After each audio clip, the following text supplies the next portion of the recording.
আর দেখো বন্ধুরা, মুনাই একেবারে রান্নাঘর থেকে সোজা একদম চুইটা নিয়ে চলে এসেছে। মুনাই গলায় ধরলি? তাকে বয়ফ্রেন্ডের নাম শুনি। হ্যালো বন্ধুরা, কেমন আছো তোমরা সবাই?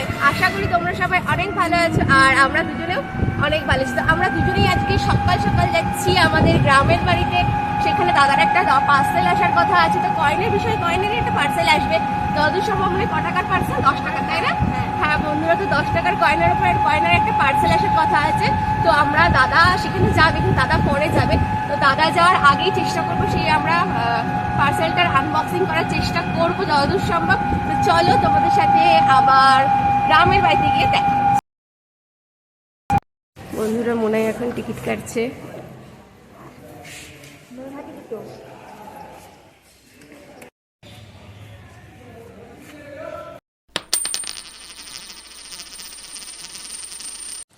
তো বন্ধুরা, চলে এসেছি আমরা গ্রামের বাড়িতে। আর এই দেখো হাতে রয়েছে পার্সেল, আর মুনাই তো একেবারে রেডি হয়ে গেছে। দেখো মুনাই, তোর হাতটা দেখা একবার। হাতে একদম আমরা রান্নাঘর থেকে ছুরি নিয়ে চলে এসেছি, মানে কখন এটাকে আনবক্সিং করা হবে। আর তো বন্ধুরা, এটার মধ্যে রয়েছে 10 টাকার একটা কয়েন। তো এই কয়েনটা কোনো সাধারণ কয়েন না, কয়েনটা খুবই রেয়ার কয়েন। আর এইটাকে আনবক্সিং করার তারপরেই তোমরা দেখতে পাবে যে এর মধ্যে কোন কয়েনটা, মানে 10 টাকার কোন কয়েন, এটা কমেমোরেটিভ কয়েন নাকি কি বলবো, নাকি ডেফিনেটিভ কয়েন, কোন কয়েন রয়েছে সেটা তোমরা দেখতে পাবে। তো তার জন্য পুরো ভিডিওটা তোমরা কন্টিনিউ করো একদম শেষ পর্যন্ত।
তো বন্ধুরা, আমাদের তো আনবক্সিং কমপ্লিট হয়ে গেছে। তোমরা তো আশা করি কয়েনটা দেখে বুঝতেই পেরেছো যে এটা কোন কয়েনটা, মানে 10 টাকার এই কয়েনটা কোন কয়েনটা।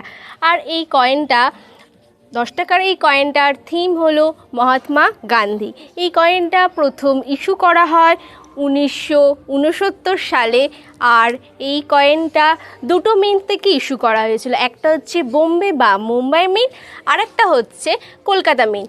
আর তোমরা এই কয়েনটা 10 টাকার মহাত্মা গান্ধীর এই কয়েনটার মিন্ট মার্কটা তোমরা দেখতে পাবে, যেখানে অশোক স্তম্ভটা রয়েছে তার নিচে যে 10 লেখা রয়েছে ইংরেজিতে, তার ঠিক নিচে রয়েছে তার মিন্ট মার্ক। আর বন্ধুরা, এই কয়েনটা তো আমরা আনবক্সিং তো করে ফেলেছি, জানি না আমরা বকা খাবো কিনা, কারণ হচ্ছে গিয়ে দাদা জানে না। কারণ দাদার একটা ভিডিওতে তোমরা দেখেছিলে, দাদা একটা আনবক্সিং ভিডিও করছে। তো সেটা দেখে আমাদেরও ইচ্ছে হলো যে আমরা একটু আনবক্সিং ভিডিও করি, তাই আমরাও আর দেখে আর কি সামলাতে পারলাম না, তাই আমরা আনবক্সিংটা করেই ফেলেছি। তবে এই 10 টাকার মহাত্মা গান্ধীর একটা, মানে এই কয়েনটার বিষয়ে দাদা ডিটেলসে একটা ভিডিও করবে, সেটার 10 টাকার কয়েনটার ব্যাপারে বলবে।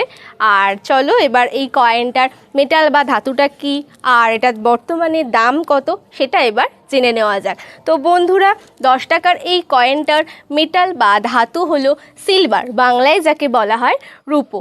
আর কয়েনটার ডায়ামিটার হচ্ছে 34 mm। কয়েনটার ওয়েট হচ্ছে কত গ্রাম ছিল বেশ মুনায়?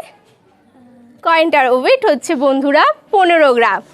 আর এই কয়েনটার দাম, তো কয়েনটা যদি তোমাদের কাছে থেকে থাকে তাহলে তোমরা এই কয়েনটার দাম বর্তমানে পেতে পারো। যদি কয়েনটা তোমাদের কাছে ফাইন কন্ডিশনে থাকে তাহলে তোমরা এই কয়েনটার দাম পেতে পারো 400 টাকার কাছাকাছি, মানে প্রায় 400 টাকার কাছাকাছি। আর যদি এই কয়েনটা তোমাদের কাছে ভেরি ফাইন কন্ডিশনে হয়ে থাকে তাহলে তোমরা এই কয়েনটার দাম পেতে পারো প্রায় 600 টাকার কাছাকাছি। আর যদি এই কয়েনটা তোমাদের কাছে এক্সট্রা ফাইন কন্ডিশনের হয়ে থাকে তাহলে তোমরা এই কয়েনটার দাম পেতে পারো প্রায় 1000 টাকার কাছাকাছি। আর যদি এই কয়েনটা তোমাদের কাছে ইউএনসি কন্ডিশনের হয়ে থাকে তাহলে তোমরা 10 টাকার মহাত্মা গান্ধীর এই কয়েনটার দাম পেতে পারো বর্তমানে ইউএনসি কন্ডিশনে 1500 টাকার কাছাকাছি। তো বন্ধুরা আজকের এই ভিডিওটা তোমাদের কেমন লাগলো, মানে এই আনবক্সিংটাও কেমন লাগলো, আর তোমাদের ছোট্ট করে একটু বললাম কয়েনটার ব্যাপারে, তো কেমন লাগলো অবশ্যই আমাদের কমেন্ট বক্সে কমেন্ট করে জানাতে তো একদমই ভুলবে না। আমাদের একটু সরেছে মনের দিকে, আর আমাদের সাথে থাকো, পাশে থাকো, তোমরা ভিডিওটা লাইক শেয়ার করো। যারা যারা আমাদের কয়েন গার্লস চ্যানেলের নতুন ভিউয়ার্স তারা অবশ্যই আমাদের চ্যানেলটিকে সাবস্ক্রাইব করে আমাদের পাশে থেকো আর সাথে থেকো। দেখা হচ্ছে আবার নতুন কোনো ভিডিওতে। আর বন্ধুরা এখন তাহলে টাটা।